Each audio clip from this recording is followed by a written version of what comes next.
Hello my dears, welcome to my YouTube channel. Let's go to success. आज हम करने जा रहे हैं measurement of price elasticity of demand, यानी कि प्राइस इलास्टिसिटी ऑफ डिमांड को मेजर करने की कौन कौन सी मेथड हैं। सबसे पहले टोटल एक्सपेंडिचर मेथड, इसको आउटले मेथड भी बोला जाता है और ये डेवलप किया था अल्फ्रेड मार्शल जी ने। देखिए इसमें क्या है, नाम से ही मेंशन हो रहा है कि एक्सपेंडिचर, यानी कि डिमांड की चेंज होने से एक्सपेंडिचर में कितना चेंज आ रहा है। एक्सपेंडिचर को मेजर करके हम बता सकते हैं कि इलास्टिसिटी ऑफ डिमांड कितनी है। हमने एक टेबल बनाया, यहाँ पर हमने लिया इलास्टिसिटी, यहाँ लिया प्राइस, यहाँ पर लिया टोटल एक्सपेंडिचर। हम इसी सिंपल से कंसेप्ट से लर्न करके रख सकते हैं और नेट के पेपर में इजिली इनके आंसर दे सकते हैं। देखिए यहाँ पर हमारे अगर इलास्टिसिटी 1 के इक्वल है तो प्राइस में चाहे राइज हो चाहे फॉल हो, टोटल डिमांड टोटल एक्सपेंडिचर में कोई भी चेंज नहीं आएगा। अगर इलास्टिसिटी मोर देन 1 है तो क्या है, जो प्राइस और टोटल एक्सपेंडिचर है वो ऑपोजिट डायरेक्शन में मूव करते हैं। प्राइस राइज हो रहे हैं तो टोटल एक्सपेंडिचर डाउन हो रहे हैं, प्राइस फॉल हो रहे हैं तो टोटल एक्सपेंडिचर अप जा रहे हैं, यानी कि ज्यादा हो रहे हैं। तो ये क्या, ऑपोजिट डायरेक्शन में मूव कर रहे हैं। अभी की इलास्टिसिटी लेस देन 1 है, अगर इलास्टिसिटी लेस देन 1 होगी तो प्राइस और टोटल एक्सपेंडिचर सेम डायरेक्शन में मूव करते हैं। प्राइस राइज हो रहा है तो टोटल एक्सपेंडिचर भी अप हो रहे हैं, ज्यादा हो रहे हैं। प्राइस कम हो रहे हैं तो टोटल एक्सपेंडिचर भी डाउन हो रहे हैं, कम हो रहे हैं। और नेट के पेपर में मोस्टली इस कंसेप्ट में से क्वेश्चन पूछा ही जाता है और ऐसे टेबल बनाकर भी क्वेश्चन कई बार पूछा जा चुका है। प्रोफेसर लाइवहाफ्स्की ने एक और मेथड दिया है इलास्टिसिटी को मेजर करने का, 1 minus delta expenditure into x delta price. Delta expenditure यानी कि चेंज इन एक्सपेंडिचर, एक्स क्या है यानी कि initial demand of product X, and delta P is equal to change in price. Next method है प्रोपोर्शनेट और परसेंटेज मेथड, ये तो हम कर ही चुके हैं। परसेंटेज मेथड सिंपल कि percentage change in demand divide by percentage change in price. Percentage change in demand तो हम कैसे कैलकुलेट करेंगे, change in quantity demanded divide by initial demand, और percentage change in price means change in price divide by initial price, ये इसका formula है। और आगे हम इनका इनवर्स का जो निशान है वो रखते ही हैं। Percentage method is used when change in price and consequent change in demand are very small।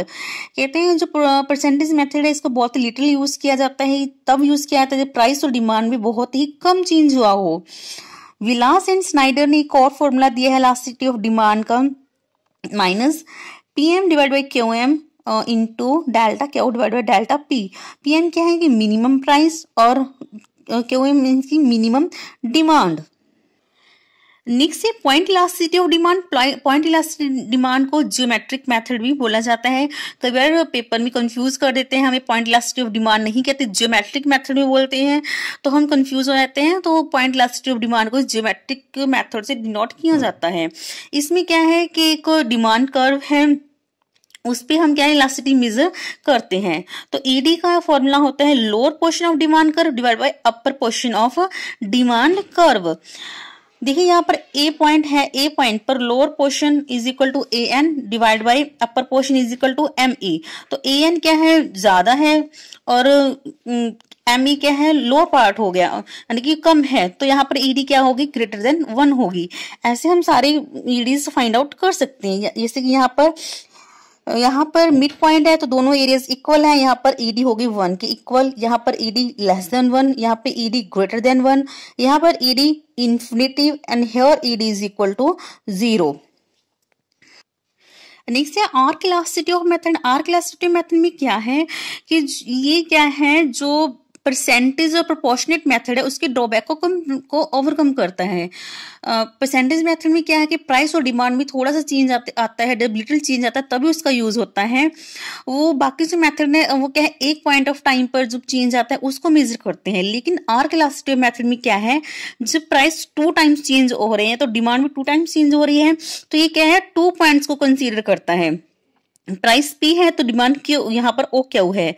Price P1 है तो डिमांड ओ क्यू 1 हो गई। प्राइस P2 है तो डिमांड ओ क्यू 2 हो गया, यानी कि 2 टाइम्स पर हमारी प्राइस चेंज हो रहा है और 2 टाइम हमारी डिमांड चेंज हो रही है।